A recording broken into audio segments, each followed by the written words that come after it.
The Continental Congress was the governing body of the United States during the Revolutionary War, but this isn't the first time that the colonies had come together to actually form a Congress. Back during the French and Indian War, colonies got together at the Albany Congress, and also there was a Stamp Act Congress during the protests to the Stamp Act in 1765. But in 1774, after the Boston Tea Party and after the British had instituted the Intolerable Acts, the colonies decided they would form a first Continental Congress that met in Philadelphia in 1774. Delegates from 12 of the 13 colonies came together there to decide how they were going to proceed with their boycotts and their protests against the passage of these acts by the British Empire. They came together again the next year in 1775 during the Second Continental Congress. By the time they met that spring in Philadelphia, war had already broken out at Lexington and Concord. And now this governing body was going to try and prosecute the war among all the different colonies.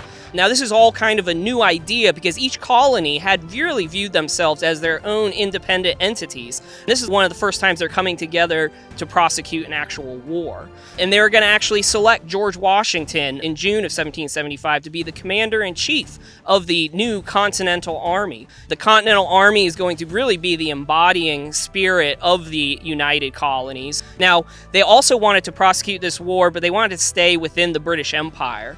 And it wasn't until 1776 that this Congress is going to come up with the Lee Resolution that's going to actually say that these colonies were and of right ought to be free and independent states. And they're going to vote and pass the Declaration of Independence in July of 1776. Many of the members of the Continental Congress were some of the most well-known founding fathers that we know today.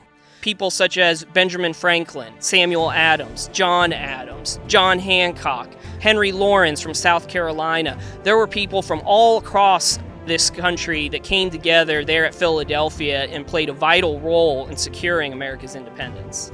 Among the many weaknesses of the Continental Congress was their lack of ability to enforce laws, their inability to raise money. Each individual state would have to handle this on their own, and sometimes this could lead to division and frustration between the different states.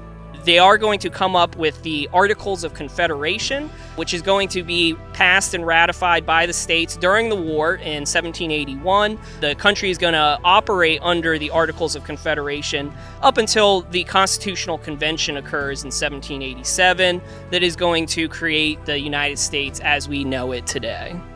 The Continental Congress was really the embodiment of the representative government that the colonials were looking to implement here in the United States. Generals such as George Washington would often defer to the civilian authority in Congress. Even when some of his generals are considering to march on Philadelphia and overthrow the government in 1783, Washington is going to put down that conspiracy and talk about how important it is to have that representative government there in Philadelphia.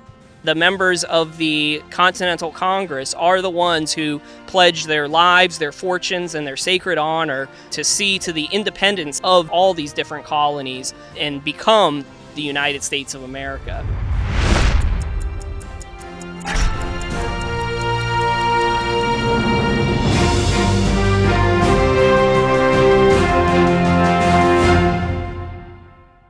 To stay up to date on all the latest and coolest videos, please subscribe to the Trust's YouTube channel.